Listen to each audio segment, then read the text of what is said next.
This is Anna from JestPaint. I'm going to be demoing the use of the bolt brushes. They're new to our store. They've got wooden neon orange handles.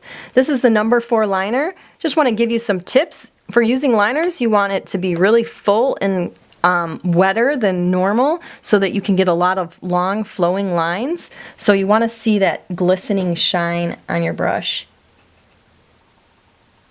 And then while you're doing your swirls and twirls, you just want to follow the tip of the brush with your eye so that you know when it's going to pick up, and then you can just lift up your brush right away and get a nice sharp tip.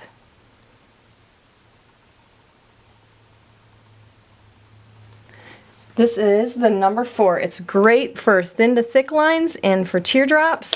You can get varying teardrops just depending on how you want to pull them out and drop them.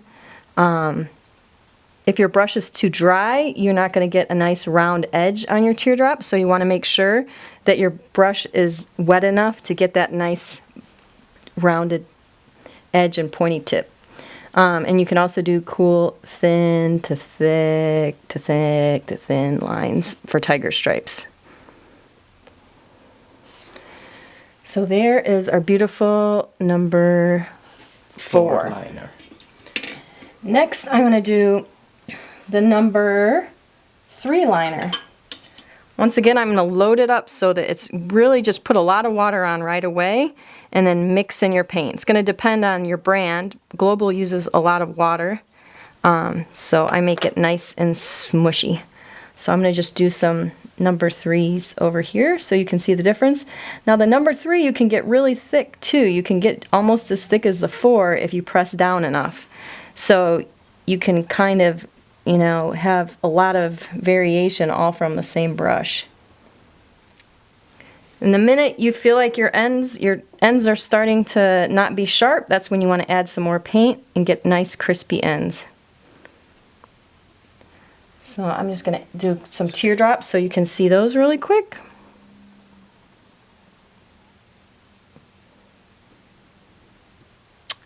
Zoop. And then we'll do the number 2. And if you don't press your brush at all, you can get extremely thin lines, and I can show you just like a... Oh yeah, I'll do that with the number 2. You can do it with the other ones too because they all have a thin point. Let's see, where do we have room? You can see here? Yeah, we're all over there. Alright, I'm gonna come on this side. There we go. So if you just drag the tip, woo, my hand's a little bouncy, but you can get super thin hairs. You could do lace, or those super thin lines in your butterfly wings that you want to, but you can also, I can't paint from this side, but you can also do thin to thick lines or teardrops just by pressing it. Alright, next I'm going to show you the 3/4 inch stroke. It's got short bristles. We specially designed these so that they weren't too long and floppy. They're softer bristles, but they hold a lot of paint so that you can do a lot of strokes without having to reload as much. You just want to make sure that you're loading really nice and wet so that the bristles all stay straight together and they don't get dry and start to fan out. 1 second, let me get my hand out of the way. Oh, I want to get a clean dark edge. I got so much teal. I love this global dark blue because it gives you a crispy edge. There we go. We'll see in a second when Anna gets her hand out of the way.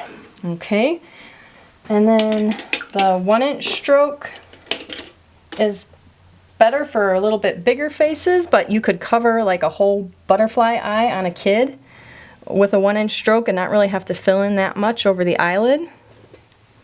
So I tend to use this one when I am going fast because I don't have to do fill-ins. Just because I know some people might ask, where'd you get those little cakes? Those are part of the Global Fun Stroke palette. They're not sold individually. Oh, Anna went out of our area, but here, there we go. They are just sold as a palette. Okay, so if you look on the global palette section, you find the global fun stroke palette. Yep. And last but not least, our blooming brush. Ooh, our blooming brush.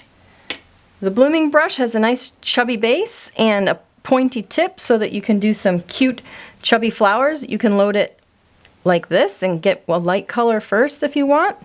And then I'm going to add a little teal, and then I'm going to add dark blue to the tip. And then while you're loading it, you kind of shape your brush to make sure that it still holds that nice petal shape. And then you just drop in your brush, or you can drag the tip and have long teardrops. But it gives you great petals. I'm just going to drag and drop one there too. So if you wanted to do some drag and dropping, it's gorgeous. All right, I hope you like these brushes. Come check them out. They're a great deal, and they're fabulous for the super avid face painter. You can see them at JestPaint.com.